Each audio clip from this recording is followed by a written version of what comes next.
Vince Carter officially calling it quits on Thursday. Hey, check this out. He played an NBA record 22 seasons. He's the only NBA player to play in 4 different decades.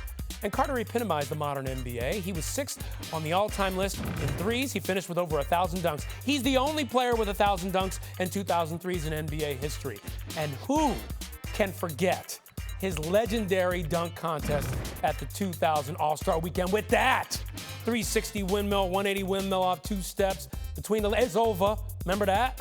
Honey dip, and then a 2-handed dunk from just inside the free throw line. Man, what a career he had. We got to bring back in Jay. Jay, you played briefly with Vince. What did you learn from him? Le dunk de la mort, which I may have butchered that in French, but it means the good. dunk of death. And knowing that, you know, playing against France in the Olympics, because he's an Olympic gold medalist, having that dunk over Frederick Weiss was something that was so profound to me. It was so beyond to me that, you know, I found myself in practice when I was trailing him on a fast break, knowing that I can get back and foul, knowing that sometimes the pickup game could be in jeopardy, just taking a little bit of my foot off the throttle and just saying, oh, I wonder what dunk Vince is going to do randomly in practice on a fast break. Oh, that's a 360 windmill. Okay, he just did that very nonchalantly. It's just a different level. And for anybody that questions whether this man will be a Hall of Famer, just get out of here. Go watch the docu called The Carter Effect. You get a chance to watch how him and T-Mac ultimately have changed the landscape of basketball in Canada. And those days in Toronto, those days in New Jersey, you know, 8-time All-Star, 2-time All-NBA player, guys won the dunk contest in a legendary fashion and form. Having a chance to play with him was a dream come true for me.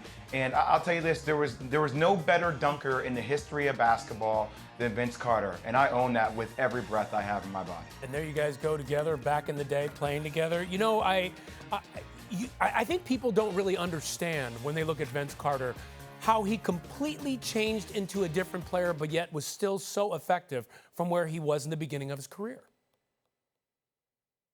Yeah, you know, look, Vince being obviously a guy who was a slasher in college, working on that three-point shot. You know, I saw a video of him the other day where I think it was Omari Spellman. He gave him a head fake, you know, and he came down and he made him spin around and shot a jump shot from pretty deep, even at 43 years old.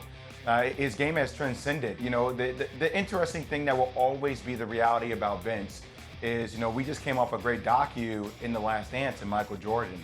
And when you see the talent of Vince Carter, you see Michael Jordan.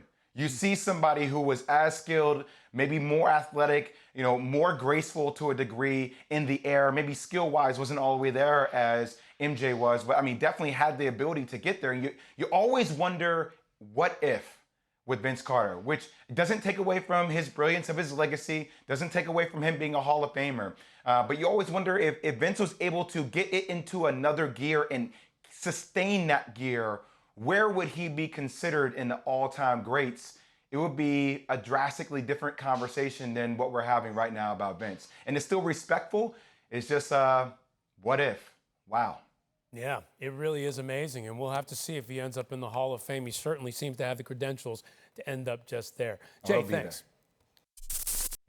Thank you for watching ESPN on YouTube. For live streaming sports and premium content, subscribe to ESPN+.